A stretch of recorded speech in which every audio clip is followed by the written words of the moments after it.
दोस्तों, आप जानते ही हैं अमेरिका और ईरान के बीच में एक शांति वार्ता हो गई है। और हालांकि उसमें कुछ हिजबुल्लाह के ऊपर इसराइल बॉम्ब डाल रहा है और उससे थोड़ा सा डिस्टर्बेंस है, बट ये रिजॉल्व होने के कगार पे है। पाकिस्तान इसमें मीडिएटर बना। अब जो भारत के जो अखबार हैं, न्यूज़पेपर्स हैं, वो इसको पोस्टमैन बता रहे हैं कि मतलब ये सक्सेसफुल नहीं है।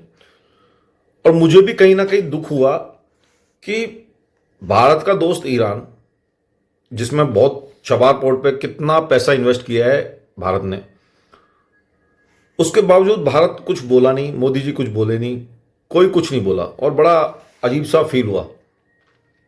हालांकि पाकिस्तान को एक पोस्टमैन की तरह कहा गया है, मीडिएटर नहीं कहा गया, और उस पर इसराइल विश्वास भी नहीं करता। तो चारों कंट्रीज की अपनी अपनी इश्यूज हैं और इनहिबिशंस हैं, उनको शंकाएं हैं, वो चाहे इसराइल हो, चाहे अमेरिका हो और चाहे ईरान हो।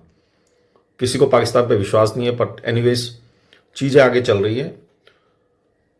अब सबसे महत्वपूर्ण बात जो मैं बताने जा रहा हूं, एक भारतीय को जरूर फील हो रहा होगा कि हम कहीं इन्वॉल्व ही नहीं थे और हमारी इंटरनेशनल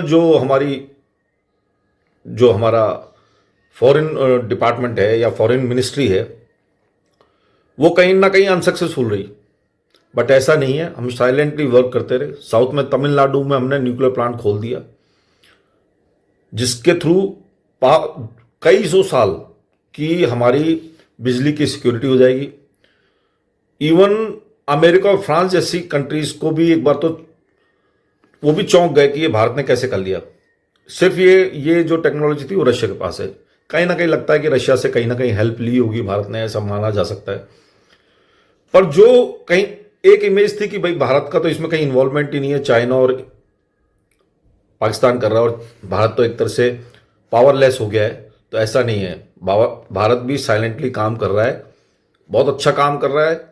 और आने वाले समय में देखना, एक ना एक दिन ऐसा आएगा जब भारत टॉप मोस्ट कंट्रीज में होगा, फर्स्ट सेकंड थर्ड में नहीं होगा। लोग बाग सोचेंगे दो बार। जिस तरह से ये न्यूक्लियर प्लांट पावर जनरेशन के लिए बना है, ये होमी जहांगीर बाबा का मेन मुद्दा था। वो चाहते थे इसको सक्सेसफुल होना, हालांकि उनका मर्डर हो गया था, ऐसा कहावत है। तो बहुत बहुत धन्यवाद। आपका दिन शुभ रहे।